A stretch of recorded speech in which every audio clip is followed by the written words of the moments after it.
अस्सलामुअलैकुम dear students, कैसे हैं आप सब। उम्मीद है सब खैरियत से होंगे। अच्छा बच्चे, जैसे कि आपको पता है कि हमने चैप्टर नंबर 12 स्टार्ट किया हुआ है, ठीक है। और उसमें हम नाइट्रोजन के हवाले से भी सारा पढ़ चुके हैं और हमने सल्फ़र के हवाले से भी काफ़ी चीज़ें देखी, जिसमें हमने सल्फ़र का इंट्रोडक्शन देखा, ठीक है। उसके बाद हमने इसके अंदर सल्फ़र की रिएक्टिविटी देखी, ऑक्सीडेशन स्टेट कल देखी और स्टेबिलिटी देखी। आज का जो हमारा काम है जी, आज हम देखेंगे जी रिएक्शन ऑफ सल्फ़र, ठीक है। तो ये आज हम देखेंगे बेटा। सबसे पहली चीज़ ये याद रख लें, रिएक्शन जो होता है मतलब कि सल्फ़र के रिएक्शंस देखेंगे कि डिफरेंट एलिमेंट के साथ। जो सल्फ़र होता है वो मैनी एलिमेंट्स के साथ रिएक्शन करता है, बहुत सारे एलिमेंट्स के साथ वो क्या करता है जी, रिएक्शन करता है। लेकिन यहाँ पर एक बहुत इंपॉर्टेंट बात है बेटा, जो सल्फ़र है वो वाटर के साथ रिएक्शन नहीं करता, ठीक है। जो सल्फ़र होगा वो वाटर के साथ भी बच्चे रिएक्शन नहीं करेगा।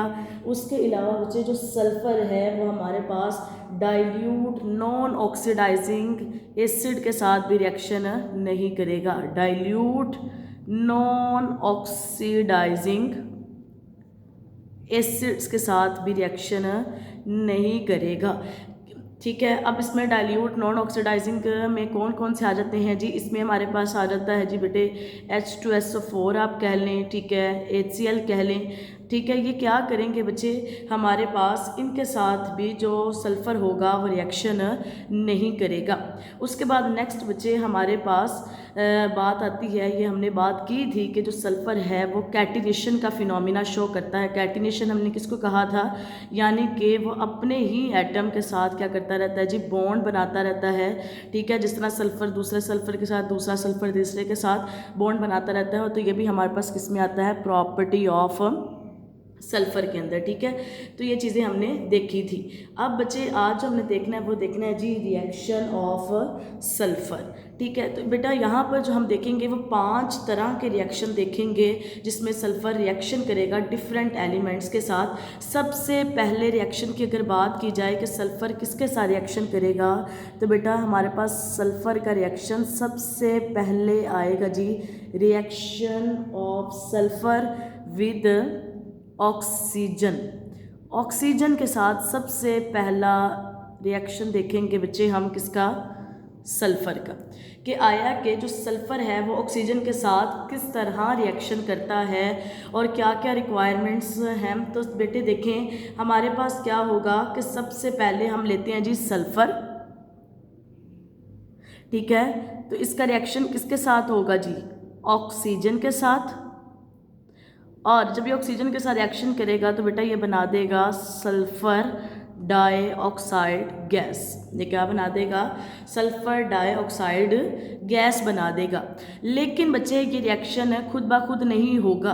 यहाँ पर देखें ना, बेशक हवा में भी ऑक्सीजन है, लेकिन जब हम किसी चीज़ को जलाने लगते हैं, कंबशन उसकी करने लगते हैं, तो हमें पहले इनिशियली स्पार्क उसको देना पड़ता है। जिस तरह अगर मैं बात करूँ, अगर हम घरों में लकड़ियाँ जलाते हैं, कोयला जलाते हैं, तो हमें पहले हल्का सा उन्हें स्पार्क देना पड़ेगा। जब हम उन्हें स्पार्क देंगे तो क्या होगा कि एक दफ़ा वो जब जलना शुरू हो जाएंगे तो वो कंबशन का प्रोसेस कंटिन्यू रहेगा जब तक आग की जो वुड है वो कम्प्लीटली कंबस्ट नहीं हो जाती, जब तक आपकी रिक्वायरमेंट पूरी नहीं हो जाती, ठीक है। यहाँ पर अब बेटा जब सल्फ़र का ऑक्सीजन के साथ रिएक्शन होगा ना, तो यहाँ पर जब ये जलेगा तो ये हमें ब्लू कलर की फ्लेम देगा। ब्लू फ्लेम क्या करेगा जी, प्रोवाइड करेगा।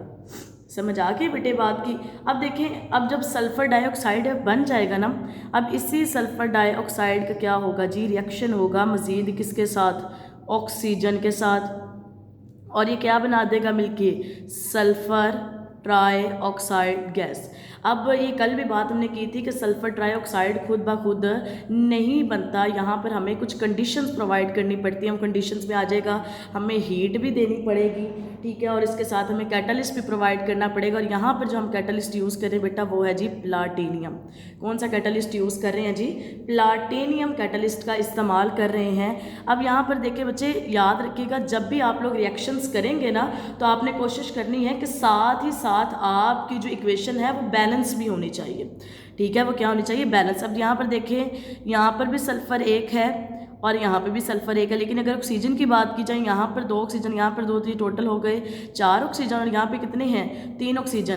तो मैं अगर क्या कर दूँ, यहाँ पर इसको 2 से मल्टीप्लाई कर दूँ और इधर भी क्या कर दूँ, इसको 2 से मल्टीप्लाई कर दूँ। तो देखिए बेटा, अब यहाँ पे भी 2 सल्फर हैं, यहाँ पे भी 2 सल्फर है, ठीक है। ऑक्सीजन यहाँ पे 2 to the 4 and 2 6, और यहाँ पे भी 3 to the 6। तो आपकी ओवरऑल जो इक्वेशन हो जाएगी वो क्या हो जाएगी जी, बैलेंस हो जाएगी। तो सबसे पहला हमने रिएक्शन देखा है जी सल्फर का किसके साथ, ऑक्सीजन के साथ। नेक्स्ट अगर बात की जाए हमारे पास रिएक्शन किसके साथ होगा, सल्फर का, तो बेटा नेक्स्ट रिएक्शन आता है जी सल्फर का with nitric acid. Reaction of sulphur with nitric acid, ठीक है। ये आपके पास दूसरा रिएक्शन आ जाता है जी सल्फर का। अब नाइट्रिक एसिड का फॉर्मूला हमारे पास क्या होता है, तो बेटा नाइट्रिक एसिड का फॉर्मूला होता है HNO3, नाइट्रिक एसिड। अब इसके साथ हम देख लेते हैं जी रिएक्शन किसका, सल्फर का रिएक्शन हम देख लेते हैं। तो बच्चे यहाँ पर देखें, जब सल्फर का रिएक्शन होगा नाइट्रिक एसिड के साथ, ठीक है, HNO3, क्या आ जाएगा, HNO3। अब बेटा यहाँ पर आपको 6 मोल्स ऑफ नाइट्रिक एसिड चाहिए। कितने मोल ऑफ नाइट्रिक एसिड चाहिए, 6 मोल्स ऑफ नाइट्रिक एसिड चाहिए। जब बेटा 6 mole of nitric acid sulphur के साथ रिएक्शन करेंगे तो ये 3 हमारे पास प्रोडक्ट बनाएंगे। सबसे पहले बेटा यहाँ से 2 हाइड्रोजन, ठीक है, 4 ऑक्सीजन सल्फर के साथ मिलेंगे, वो क्या बना देंगे H2S, और यहाँ से ऑक्सीजन मिलकर क्या बना देंगे O4, यानी कि सल्फ्यूरिक एसिड। उसके बाद बेटा इसके में से आपके पास यहाँ पे नाइट्रोजन और ऑक्सीजन का आपस में रिएक्शन होगा, तो ये नाइट्रोजन डाइऑक्साइड गैस बना देंगे और साथ में वाटर के वेपर्स बना देंगे, ठीक है। अब इस ओवरऑल इक्वेशन को भी आपको बैलेंस करने की ज़रूरत है। अभी मैंने आपको ऊपर बताया कि जब भी आप रिएक्शंस करेंगे तो आप उसको साथ ही साथ क्या करते जाएंगे, बैलेंस करते जाएंगे, ठीक है। तो यहाँ पर देखिए बच्चे, सल्फ़र यहाँ पर भी एक है और यहाँ पर भी एक है। अगर बात की जाए हमारे पास किसकी, नेक्स्ट अगर बात की जाए बेटा हाइड्रोजन की, तो यहाँ पर देखिए हाइड्रोजन कितने हैं, 6 हाइड्रोजन है ना। तो यहाँ पर अभी तक हाइड्रोजन कितने, 2 and 2 to the 4, 6 हाइड्रोजन भी कंप्लीट हो गए। यहाँ पर नाइट्रोजन कितने हैं, 6 हैं, तो फिर यहाँ पर भी हमें कितने नाइट्रोजन लेने पड़ेंगे, 6, ठीक है। और अगर ऑक्सीजन की बात करेंगे तो देखें 3 6 18, तो यहाँ पर देखिए 4 ऑक्सीजन ये हो जाएंगे, 6 2 12 ये हो जाएंगे, ठीक है, और 2 ऑक्सीजन ये हो जाएंगे, तो ये भी आपके 18 ऑक्सीजन क्या हो जाएंगे जी, कंप्लीट हो जाएंगे। तो इस तरह यहाँ पर क्या हो जाएगा जी, आपके पास सल्फ़र का नाइट्रिक एसिड के साथ रिएक्शन हो जाएगा। लेकिन यहाँ पर एक मोस्ट इम्पॉर्टेंट चीज़ मैं जो आपको बताने लगी हूँ बेटा, ये बात है, यहाँ पर जो नाइट्रिक एसिड है ये ऑक्सीडाइजिंग एजेंट के तौर पर वर्क कर रहा है। किसके तौर पर वर्क कर रहा है, ऑक्सीडाइजिंग एजेंट। अब बेटा ऑक्सीडाइजिंग एजेंट क्या होते हैं, ऑक्सीडाइजिंग एजेंट ऐसे होते हैं जो दूसरों को ऑक्सीडाइज कर दें, दूसरों को क्या कर दें, ऑक्सीडाइज कर दें, और खुद को क्या कर लें जी, रिड्यूस कर लें। अब ऑक्सीडाइज का मतलब उसमें से रिमूवल कर दें किसकी, इलेक्ट्रॉन्स की, और रिड्यूस का मतलब जो खुद क्या कर लें, गेन कर लें किसको, इलेक्ट्रॉन को, ठीक है। अब यहाँ पर देखो बच्चे, सल्फर फ्री स्टेट में इसकी ऑक्सीडेशन स्टेट है 0, सल्फर की ऑक्सीडेशन स्टेट कितनी है, 0। लेकिन अगर हम सल्फ्यूरिक एसिड के अंदर देखें सल्फर की ऑक्सीडेशन स्टेट, आपको मैंने ये बात बताई थी, ऑक्सीजन की ऑक्सीडेशन स्टेट कितनी होती है, -2, और एक हाइड्रोजन की कितनी होती है, +1। तो यहाँ पर 4 ऑक्सीजन है तो इसकी ओवरऑल होगी -8, 2 हाइड्रोजन है तो इसकी होगी +2, मतलब 1 की 1 और 2 की 2। अब 8 में से 2 निकालें तो पीछे कितनी बचती है, +6। अगर ओवरऑल मॉलिक्यूल को क्या करना है जी, न्यूट्रल करना है। तो यहाँ पर देखिए 0 से वो +6 में गया है, ठीक है। और हमारे पास आपको पता है कि जब इलेक्ट्रॉन रिमूव होते हैं तो वो प्लस का साइन शो करता है, और जब गेन होते हैं तो वहाँ पे माइनस का साइन शो करता है। अब यहाँ पर ऑक्सीडेशन करवाई किसने, नाइट्रिक एसिड ने करवाई, यानी सल्फर को 0 से +6 ऑक्सीडेशन स्टेट में कन्वर्ट कर दिया। इस वजह से कहेंगे कि यहाँ पर जो नाइट्रिक एसिड है वो वर्क कर रहा है एज अ ऑक्सीडाइजिंग एजेंट। उसके बाद बेटा नेक्स्ट रिएक्शन अगर देखा जाए हमारे पास इसी सल्फ़र का किसके साथ आएगा, तो देखिए बेटा नेक्स्ट रिएक्शन की अगर बात करें तो नेक्स्ट रिएक्शन हमारे पास सल्फ़र का आता है जी, किसके साथ आएगा जी, हमारे पास विद लो इलेक्ट्रोनेगेटिविटी एलिमेंट। किसके साथ आएगा, with reaction with low electronegative element. Low electronegative element. अब ये लो इलेक्ट्रोनेगेटिव एलिमेंट कौन से होते हैं? मतलब जिनकी इलेक्ट्रोनेगेटिविटी की वैल्यू बहुत ही क्या हो, कम हो, जिनके पास इलेक्ट्रॉन को खींचने की सलाहियत बहुत ही क्या हो, हमारे पास कम हो। मतलब ऐसी चीज़ जो इलेक्ट्रॉन ले नहीं बल्कि इलेक्ट्रॉन दे दे, ठीक है। तो ऐसी चीज़ हमारे पास कहलाती है जी मेटल। क्या कहलाएगी? मेटल, जो क्या करेगी, इलेक्ट्रॉन लेगी नहीं बल्कि देना पसंद करेगी। तो यहाँ पर जो जिनके साथ हम रिएक्शन करवाएंगे उन मेटल्स में हमारे पास आ जाती हैं जी नोबल मेटल्स। कौन सी आ जाएंगी? Noble metals. अब उन नोबल मेटल्स में जिनके साथ आपकी बुक के अकॉर्डिंग अगर रिएक्शन देखा जाए तो बेटा यहाँ पर इसका रिएक्शन होगा सबसे पहले सिल्वर के साथ। किसके साथ रिएक्शन होना है जी? इसका सिल्वर के साथ रिएक्शन होगा। उसके बाद यहाँ पे इसका होगा जी मरकरी के साथ रिएक्शन, और देन इसका रिएक्शन हम करवाएंगे जी कॉपर के साथ। किसके साथ रिएक्शन करवाएंगे? कॉपर के साथ इसका रिएक्शन करवाएंगे। अब यहाँ पर देखिए बच्चे हमारे पास, अब हमने इसका रिएक्शन किसके साथ करवाना है जी? सल्फर के साथ। किसके साथ करवाना है? सल्फर। अब बेटा ये तीनों ही नोबल मेटल्स हैं, ये याद रखिएगा, और ये बहुत आसानी से इलेक्ट्रॉन देना पसंद करती हैं। तो क्या हम ये कह सकते हैं जो कि ये इलेक्ट्रॉन देंगी तो यहाँ पर क्या होगा? इलेक्ट्रॉन का लॉस होगा, ठीक है। यहाँ पे इलेक्ट्रॉन का लॉस होगा और ये इलेक्ट्रॉन गेन कर लेंगे। एक देता है तो दूसरा क्या करता है? उसको ले लेता है। जब इनका आपस में रिएक्शन होगा तो बेटा ये क्या क्या चीज़ें बनाएंगे उसको हम देख लेते हैं। तो बच्चे सबसे पहली बात, अब जो सल्फर होता है ना, ठीक है, यहाँ पर इसकी ऑक्सीडेशन स्टेट है हमारे पास, आप कह लें कि -2 की फॉर्म में, ठीक है, 2 ऑक्सीडेशन स्टेट की फॉर्म में है। अब जो सिल्वर अकेला है इसकी है +1। अगर आपने ओवरऑल मॉलिक्यूल को न्यूट्रल करना है तो फिर आपको सिल्वर कितने लेने पड़ेंगे? 2, ठीक है। तो यहाँ पे कितने सिल्वर लेने पड़ेंगे? 2, ठीक है। तो सिल्वर सल्फाइड बना देगा। ये क्या बना देगा? Silver sulphide. अब देखें एक सिल्वर पर एक चार्ज है तो 2 पर +2 और इसके ऊपर आ जाएगा -2, तो ओवरऑल ही कैंसिल होकर जो हमारे पास कंपाउंड है ये क्या हो जाएगा? न्यूट्रल हो जाएगा, ठीक है। उसके बाद इसका नाम हमारे पास क्या आ जाएगा? Silver sulphide. क्या नाम आ जाएगा? Silver sulphide. और अगर बात की जाए हमारे पास इसकी, तो बेटा जो मरकरी है इसके ऊपर जो इसका चार्ज होता है वो +2 की फॉर्म में ये मोस्टली है। तो यहाँ पर हमें सिर्फ एक ही मरकरी की ज़रूरत पड़ेगी, तो यहाँ पे बनाएगा मरकरिक सल्फाइड। क्या बना देगा? मरकरिक सल्फाइड। यानी पे एक मरकरी के ऊपर +2 चार्ज और सल्फाइड के ऊपर -2 चार्ज, ठीक है। तो इस कंपाउंड का नाम हमारे पास क्या बनेगा जी?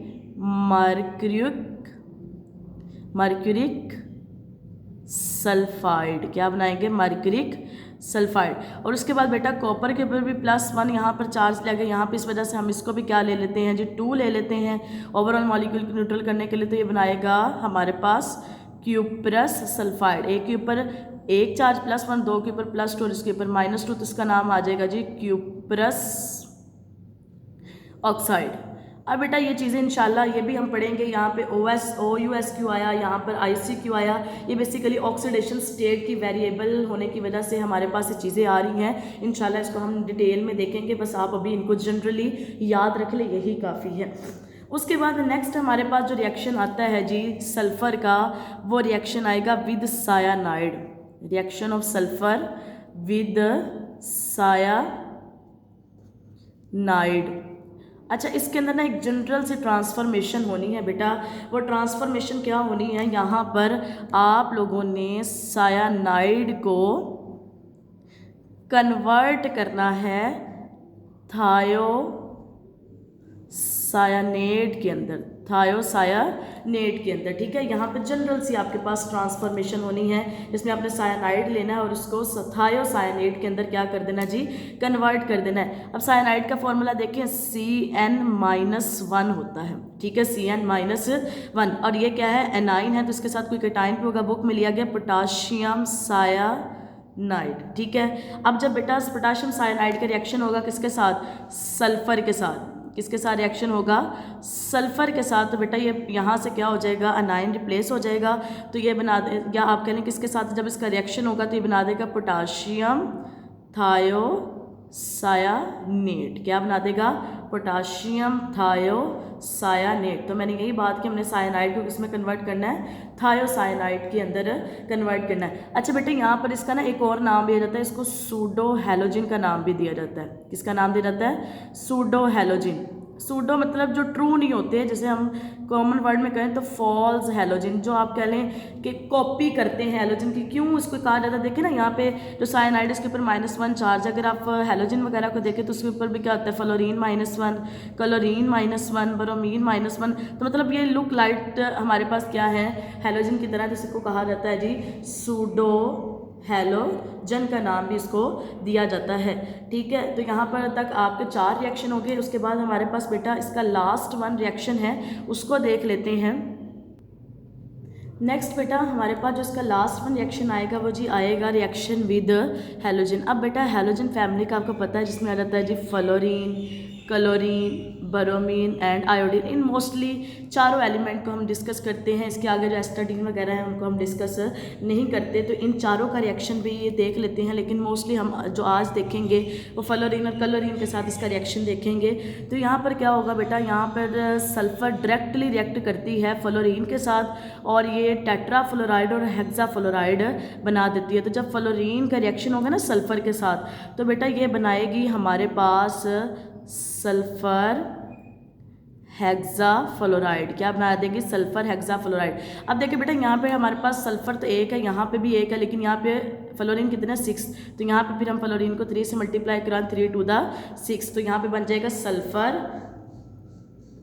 सल्फर हेक्सा फ्लोराइड बन जाएगा। ठीक है, तो यहाँ पर देखिए बच्चे, अब ये जो सल्फर हेक्सा फ्लोराइड बना है ना, सल्फर हेक्सा फ्लोराइड, अब बेटा ये बेसिकली आपके पास एक गैस है। ये क्या है, एक गैस है बेटा। ये एक ऐसी गैस है जो इनर्ट है, जो जल्दी किसी के साथ रिएक्शन नहीं करती। ठीक है, ये नॉन रिएक्टिव है, इस वजह से इसको इंसुलेटर गैस का नाम भी दिया जाता है, जो जल्दी किसी चीज़ के साथ रिएक्शन नहीं करती। और बेटा इसी पर्पस के लिए, चूँकि ये इनर्ट है, किसी चीज़ के साथ रिएक्शन नहीं करती, इन्हें हम जो इलेक्ट्रिकल इक्विपमेंट होते हैं उनमें यूज़ करते हैं, ताकि किसी भी तरह का किसी स्पार्क की या आप कह लें जो शॉर्ट सर्किट हो जाते हैं मोस्टली, उसका खतरा ना हो। उसके बाद बेटा नेक्स्ट रिएक्शन होता है जी सल्फर का, किसके साथ, क्लोरीन के साथ। तो बेटा यहाँ पर जब सल्फर का क्लोरीन के साथ रिएक्शन होगा, अगर 2 सल्फर लेते हैं तो ये क्या बना देगी, डाई सल्फर डाइक्लोराइड। ठीक है, अब बेटा ये जो डाई सल्फर डाइक्लोराइड है ना, ये आपके पास येलो लिक्विड है। ये आपके पास क्या है, येलो लिक्विड है। ये बात आपने अच्छी तरह याद रख लेनी है।